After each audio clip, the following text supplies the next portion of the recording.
在极端环境下仍然能持续产出热量，维持生存的植物系统。上一期我们讲的是在极端环境中还能自己繁殖的动物，但很多人没意识到一件事儿：动物全部消失，人类也许还有机会。植物系统一旦崩溃，很多文明连几周都撑不到。第20名，野苋菜，你踩死的比你种的更耐活。如果文明一夜消失，最先出现的不是小麦，也不是水稻，而是杂草。野苋菜就是那种你每天路过、每天采，却怎么都清不干净的植物。它不需要肥料，不需要耕地，不需要你认真对待，只要有一点土、一点水，甚至只是废墟里的裂缝，它就会自己长出来。从生存角度看，野苋菜的价值并不在好不好吃，而在于一件事儿：你很难让它彻底消失。当农作物失败时，它不会跟着一起死；当土地贫瘠时，它反而接管了生态位。但它为什么只能排在第20名？因为它解决的只是一个问题：你还能不能找到能吃的植物？它不能长期供能，不能高效储存，也无法支撑完整饮食结构。它只是一个信号。当世界开始变脏，植物系统的重启往往从这里开始。而第19名比它更主动。第19名，蒲公英。你吹掉的是下一代粮仓。蒲公英看起来温和，甚至有点浪漫，但从生存角度看，它是一个极其危险的存在，因为它不是在生长，而是在扩散。一阵风就是一次迁徙，一口气就是一次播种。已不需要留下种子，蒲公英自己会把后代送到更远的地方。在文明时代，这种能力看起来没什么用，但在系统崩溃之后，扩散能力本身就是生存能力。它不依赖你住在哪里，也不依赖你有没有土地。只要这个世界还有空气流动，蒲公英就会继续出现。它的问题同样明显：热量低，产量有限，无法成为主食，所以它只能排在第19名。但它已经开始提醒你一件事儿：在末日里，位置本身就是一种资源。而第18名会彻底摆脱风的限制。第18名，蕨类植物。在恐龙之前，它们就已经存在。蕨类植物有一个让现代人非常不安的特性：它们不需要开花，不需要结果，甚至不需要昆虫授粉，它们靠的是孢子。这意味着什么？意味着当生态系统严重受损，当授粉昆虫消失，当季节节律被打乱，蕨类反而更安全。在地球历史上，蕨类曾多次跨越大灭绝事件。它们不追求效率，只追求存在。但蕨类的问题也非常清楚：它们能活，但很难养活你。营养结构有限，处理成本高，更多是一种环境允许你活着的象征，所以它仍然排在靠后的位置。而第17名，第一次开始改变土地本身。第17名，野豆类固氮植物。你以为它是菜，其实它在修复世界。野豆类最被低估的一点，不是它能不能吃，而是它能干一件其他植物做不到的事儿，给土地回血。固氮植物可以把空气中的氮转化为土壤可用的养分。这意味着什么？意味着在长期崩溃之后，当土地被过度利用、被冲刷、被破坏，野豆类是最早能让系统重新运转的物种之一。它不是主角，但它是前提。没有它，后面的高产植物根本无法存在。这也决定了它的位置极其重要，但不是终点。而第16名开始把能量真正藏起来。第16名，芋头。把食物埋进地下，等世界冷静下来。芋头的生存策略和前面的植物完全不同，它不急着长高，不急着繁殖，这是一种典型的熬时间策略。地上世界可以毁灭，火可以烧，风可以刮，动物可以啃食，但只要地下结构还在，芋头就没有真正失败。在历史上的很多饥荒记录中，地下块茎类植物往往是最后被发现，也是最后被吃完的。但芋头的问题在于生长周期慢，处理成本高，效率有限。它适合撑过混乱，却不适合支撑长期稳定。而下一名，第一次真正进入高成功率生存植物。第15名，红薯。不是高产，是极难失败。红薯之所以危险，不是因为它产量高，而是因为你很难把它种失败。不挑土壤，不怕干旱，不依赖化肥，哪怕管理极差，它依然会给你回报。更重要的是，红薯不是一次性收成，你切下一段藤，它就能在别的地方重新开始。这意味着什么？意味着在一个缺乏稳定农业条件的世界里，红薯不是粮食，而是一种成功率极高的能量保险。但它仍然排在第15名，还谈不上长期结构。而第14名，养活过真正意义上的亿万人口。第14名，木薯。养活过最多穷人的植物。木薯是一种非常残酷的植物，它耐旱、耐贫瘠，几乎不需要你照顾，但如果处理不当，它会要命。这是一个典型的末日型作物，不友好但稳定。在非洲、南美、东南亚，木薯曾在多次农业系统崩溃中扛住了底线。它不追求口感，不追求效率，只追求一件事儿：在最差条件下还能持续给你热量。它排在第14名，是因为它需要知识，需要经验，但一旦掌握，它就是极端环境下最可靠的碳水来源之一。而第13名是一种被文明长期低估的作物。第13名，高粱，它存在的目的就是不死。高粱从来不是为了好吃而存在的，它存在的意义只有一个，在恶劣条件下继续产出。高温、干旱、低肥力土壤，这些对高粱来说都不是致命问题。在很多历史饥荒中，当小麦、水稻失败之后，真正还能结穗的往往是高粱。它不优雅，不精致，但它极其诚实。你给它一个机会，它就会把太阳能量老老实实的变成粮食。但它仍然排在第13名，因为它依赖土地规模，依赖一定的种植环境。而第12名，第一次开始绕开种子。第12名，野生香蕉，看起来娇贵，其实是复制机器。你以为香蕉是热带水果，但野生香蕉的核心能力不是甜，而是分株繁殖。它不需要种子，不需要播种季节。你砍掉一棵，旁边的幼株立刻补上。这意味着什么？意味着只要环境允许，香蕉不是种出来的，而是蔓延出来的。在长期定居环境中，这种复制方式极其危险。它不依赖你勤劳，也不依赖你技术，但它的问题同样明显，怕寒冷，怕极端气候。而第11名，第一次把植物变成了一个完整生存包。第11名，椰子，海上飘来的粮仓。椰子不是水果，它是一个系统，水、脂肪、糖、纤维全部封装在一个可以漂洋过海的壳里。在历史上，椰子能靠海流自行扩散到新的岛屿。这意味着什么？意味着即使没有人类，椰子也能完成全球迁徙。从生存角度看，这是极其恐怖的能力。但椰子的限制也非常现实，依赖热带环境，成长期长。但从这一名开始，一个分水岭已经出现了。植物不再只是能不能活，而是开始决定你能不能在某个地方长期待下去。第10名，甘蔗，直接啃能量的植物。甘蔗的危险之处在于它几乎绕过了烹饪这一步。你不需要加工，不需要调味，不需要复杂工具，只要咬下去，糖就会直接进入血液。在真正的生存环境里，这是一个被严重低估的优势，因为当燃料、时间、体力同时变得稀缺时，任何多一步的食物都会被淘汰。甘蔗的本质不是作物，而是一个持续输出碳水的生物管道。它把阳光转化成最容易被人类吸收的形式，而且储存在你随时能取走的状态里。更重要的是，它不是一次性植物，只要根还在，甘蔗就会反复抽芽，反复生长。在热带与亚热带地区，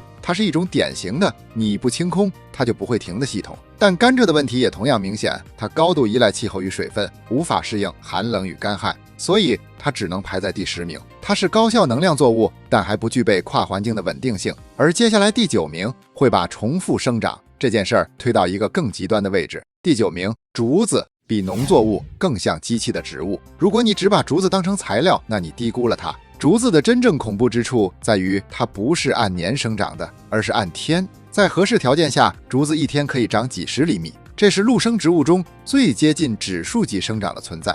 而且你看到的那一片竹林，往往只是同一个地下根系的不同出口。这意味着什么？意味着你砍掉地表的部分，并没有真正消灭它，地下系统仍然在。从生存角度看，竹子是极少数同时满足3点的植物：可食、可用、可再生。竹笋是高产碳水来源，竹竿是建材、燃料工具，竹叶、竹枝还能作为饲料。在历史上，竹子支撑过完整的人类聚落，不是作为应急，而是作为基础设施本身。但竹子的缺点也很清楚，它对气候和空间要求极高，并且一旦扩散失控，会反过来压制其他植物。所以竹子是一个区域级系统，而不是普世界。而第8名会进入一个所有人都以为理所当然的领域。第8名，土豆，最接近错误答案的完美作物。土豆几乎骗过了所有人，因为它太成功了，成功到让人以为只要有土豆就能活下去。在单位面积、单位时间、单位投入下，土豆能提供的热量远超多数粮食作物，而且它不需要精细管理，在贫瘠土地上也能产出。问题恰恰在这里，历史已经证明过一次，当一个社会把所有希望压在土豆上，结果是灾难。爱尔兰大饥荒不是因为土豆不好，而是因为系统过于单一。从活口粮角度看，土豆的最大优势也是它的最大风险，它太集中、太高效、太容易被依赖，它无法通过分散系统来对冲风险。一场病害就足以让整个能量来源瞬间归零，所以土豆只能排在第8名。它是极强的模块，但不是一个安全的系统。而接下来第7名，我们会看到一种生长得极慢却活得极久的答案。第7名，橡子橡树系统，时间换稳定的能量银行。橡树从来不着急，它用几十年甚至上百年换来一件事，几乎不会被彻底清除。橡子不是好吃的食物，它需要处理浸泡去单宁，但一旦进入系统，它提供的是一种极其罕见的属性——跨代稳定性。橡树不是给你1年收成的，它是给你一个几十年的能量窗口。在历史上，很多山区与边缘文明并不是靠农田存活，而是靠林地系统。橡子可以储存，可以加工，可以慢慢消耗，而橡树一旦成林，几乎不需要人类照料。它的弱点也很明显，启动慢，见效慢，不适合马上活命，但在长期崩塌环境中，它反而是最可靠的存在之一。而第6名会把极端环境这件事儿直接拉到眼前。第6名，仙人掌当水成为奢侈品时的食物。仙人掌不是为人类设计的，它是为没有人类的环境设计的。高温、干旱、贫瘠、强光，这些对多数植物是死刑的条件，对仙人掌来说只是日常。它把水存进组织里，把代谢降到极低，用最慢的速度换最长的生存时间。在真正的极端环境中，仙人掌提供的不是高热量，而是持续存在的生命缓冲。你不会靠它吃饱，但你可以靠它不死。更重要的是，它几乎不会和其他植物竞争资源，这意味着它能在所有系统失败之后继续存在。正因为如此，仙人掌在活口粮体系中的位置非常特殊，它不是主力，而是最后的兜底。第5名，韭菜，唯一一种被反复吃掉却从不打算离开的植物。韭菜有一个非常反直觉的地方，它从一开始就没打算靠果实活下去。你以为植物的目标是开花结果繁殖，但韭菜的策略完全不同。它把真正的身体藏在地下，你看到的那一撮绿色只是它的临时器官液。真正决定韭菜生死的是地下那一圈白色的鳞茎，只要那部分还在，你怎么割它都当作没发生过。在古代农村有一种说法叫家里有韭菜饿不死人，不是因为韭菜营养多，而是因为它有一个其他作物没有的属性。你不需要重新播种，不需要完整生长周期，不需要规划收成时间，只要世界还没坏到完全不给它阳光，它就会一次一次回来。韭菜不是在长，而是在反复确认你是不是还活着。历史上韭菜真正登场的时刻往往不是丰年，而是灾年。当粮食作物失败，当系统开始不稳定，当人们已经不指望今年能不能收成，只关心下周还能不能吃到东西，韭菜就会出现。但这里有一个必须说清楚的残酷真相，它只是末日来临前最后一个还能骗你一切还好的植物。所以韭菜排在这里不是因为它强，那说明你所处的世界但还没坏到连反复割一刀都不被允许，而从下一名开始会直接跳出陆地进入另一个维度。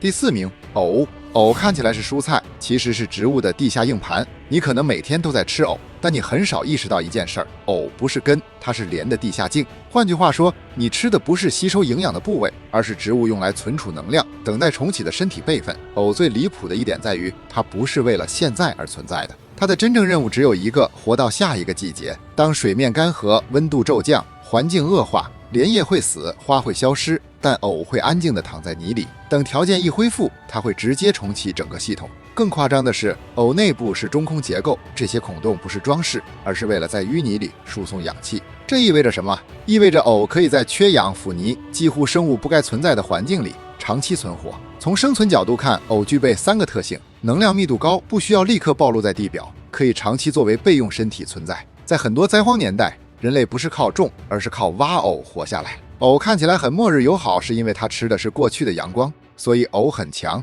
它能帮你熬过一个冬天、一场灾荒、一次系统震荡。但藕不会慢慢进化，它只会把库存消耗完，然后归零。第3名，藻类。微藻、海藻把空间压缩到极限的能量系统。藻类几乎不需要土地，它们只需要水光、基础营养，就能在极小体积内完成极高密度的能量转化。从单位面积产能来看，藻类远超任何陆生作物。这也是为什么在极端封闭环境的研究中，藻类总是被反复提起。更重要的是，藻类不是种一次等收成，你不是在等成熟，而是连续系统。在真正的长期封锁地下生存舱环境中，藻类是少数仍然成立的植物系统，而它排不到前3的原因也很清楚，它需要控制，需要技术，需要系统意识。它已经不是自然给你的答案，而是你主动建立的结构。而接下来的前3名会彻底揭示所有这些植物究竟站在什么之上。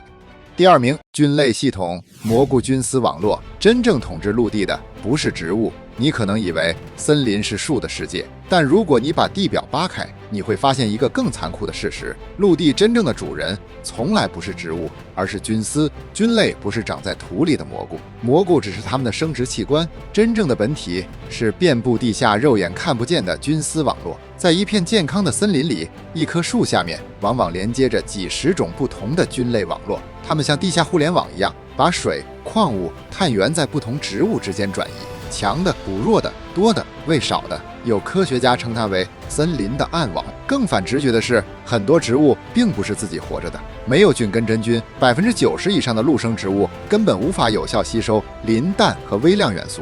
换句话说，不是植物选择了菌类，是菌类允许植物存在。而从生存角度看，菌类系统的恐怖之处在于3点：第一，它不挑环境，木头、秸秆、腐叶、纸张、咖啡渣、棉布，凡是你已经觉得没用的东西，菌类都能把它重新变成可食用蛋白。第二，它可以暂停干旱、寒冷、缺乏营养时，菌丝可以进入极低代谢状态，等条件合适再复活，这是动物系统几乎做不到的。第三，也是最重要的一点，它不依赖阳光直射。这意味着什么？这意味着在战争废墟、地下空间、阴暗潮湿环境、城市封锁期，菌类依然能稳定产出。历史上，在多次饥荒与战争中，蘑菇并不是野外补充，而是被系统性纳入地下粮食方案的存在。但菌类为什么不是第一名？因为它仍然依赖一个前提：已经被转化过的有机物。它不是源头，它是陆地系统中最强的回收者与放大器。第一名，我们发现没有任何一种植物配得上第一名，因为一旦没有阳光，